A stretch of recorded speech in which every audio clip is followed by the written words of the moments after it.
어제 있었던 민주당 대선 후보 경선 한 명 한 명에 대해서 한번 얘기를 해보겠습니다.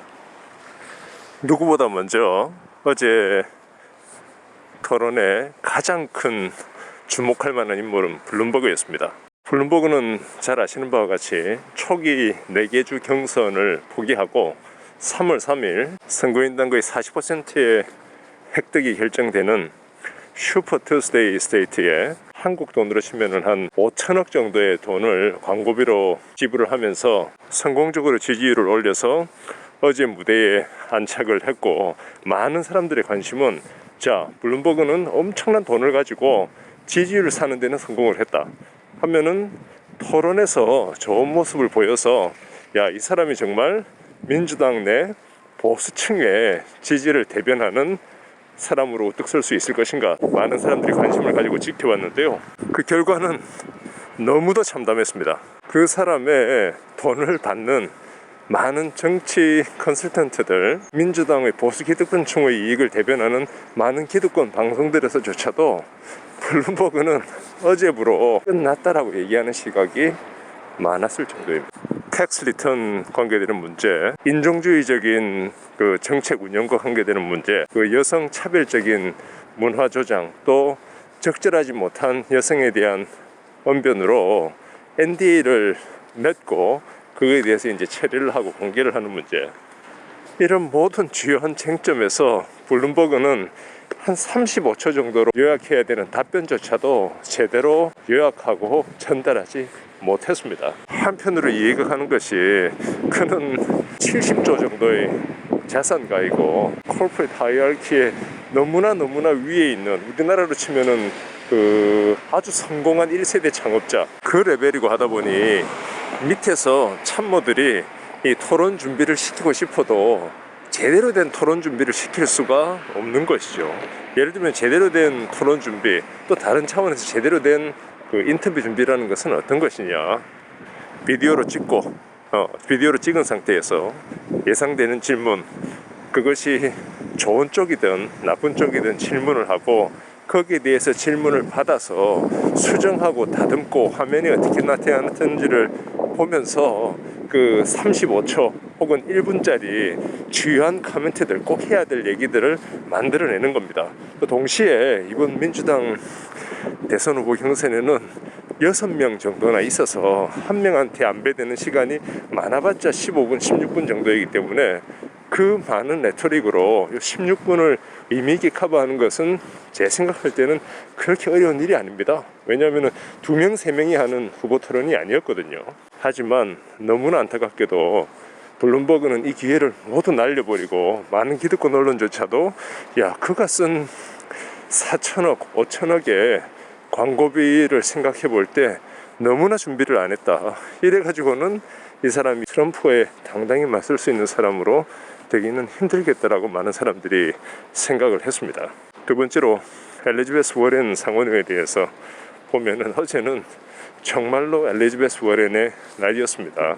초기에 진보적인 정책들, 스펜딩에 대한 계획뿐만 아니라 어떻게 이 관련되는 리소스를 마련할 것인가, 또 웰스 텍스 600억 이상 1달러에 대해서 한 2센트 정도씩만 내게 하는 그런 아주 인기 있는 공약으로 대중의 공감도 많이 받았습니다만은, 메디케어 포 올 관계돼서 정책의 후퇴, 이런 것들이 상당히 안 좋게 비춰지고, 또 동시에 홍보 참모들의 경우에는 버니 샌더스와 달리 반은 진보 진영 군단으로 구성이 되어 있고, 나머지 한 반 정도는 오바마 또 클린턴, 여기서 나온 어떤 참모들 출신들이 있는데, 이들의 되게 좀 잘못된 하나의 디렉션이라고 해야 될까요? 거기에 거의 무비판적으로 따라가고 하면서 지지율이 상당히 많이 추락했고, 이전 아이오와주, 뉴햄셔주 이쪽에서의 실망스러운 결과로 인해서 이제 그녀가 언제 이 대선 레이스를 나갈 건지, 나갈 때 이제 누구를 지지하고 나갈 건지 관계돼서 많은 관심이 있었는데요, 어제 무대는 완전히 그것을 쓸어버렸습니다. 그녀의 블룸버그에 대한 아주 몰아세우기식의 토론 진행.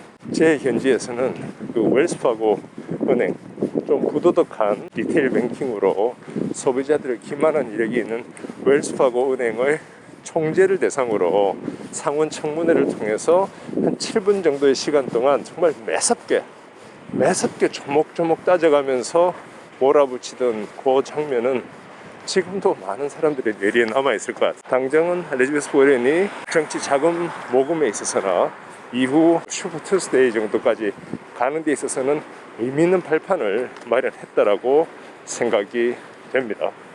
그리고 한편으로 무대에서 버니 샌더스에 대한 비판을 제지하고 보수층에 대해서 특히 블룸버그의 후보로서의 민주당 후보로서의 부직경성에 대해서 많은 사람들한테 알리면서 민주당 내 프로그레시브 무브먼트 관계에 대해서 좋은 영향을 주었다라고 생각이 됩니다. 세 번째로 조 바이든입니다.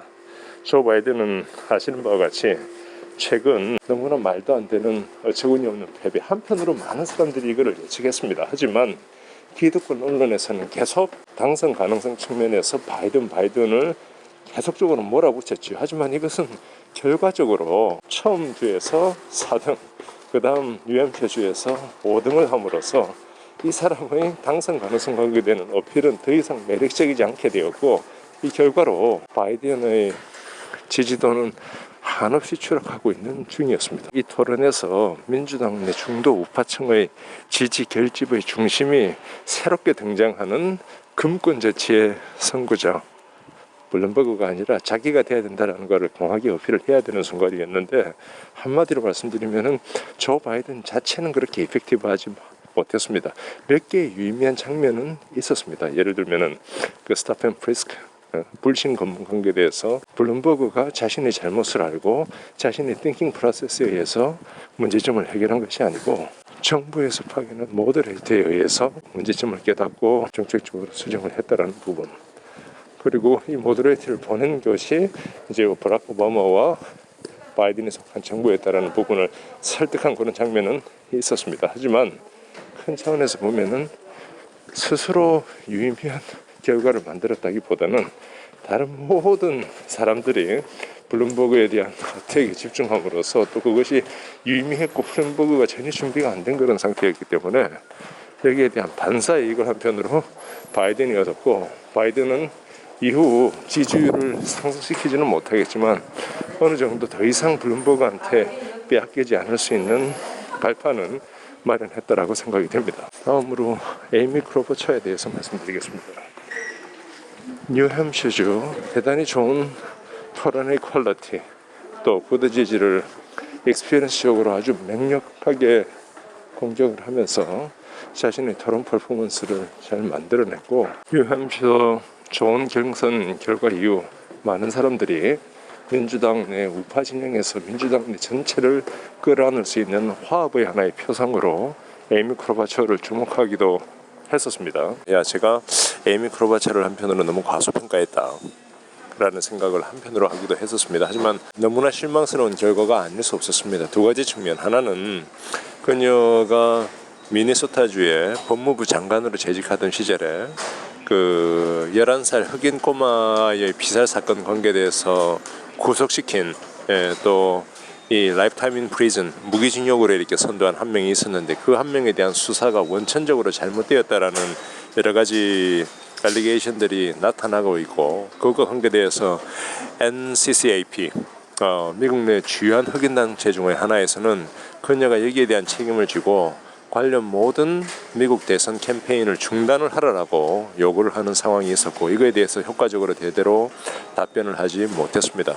그리고 멕시코 대통령 이름을 묻는 질문에 제대로 답을 못했었죠. 여기에 대한 부드 지지의 공격은 좀 지나친 부분이 있긴 했습니다만은, 그녀가 지금까지 자신의 장점으로 어필해왔던 경험에 대한 측면, 이런 부분들이 많이 한편으로 유실된 그런 안타까운 장면이 있었습니다.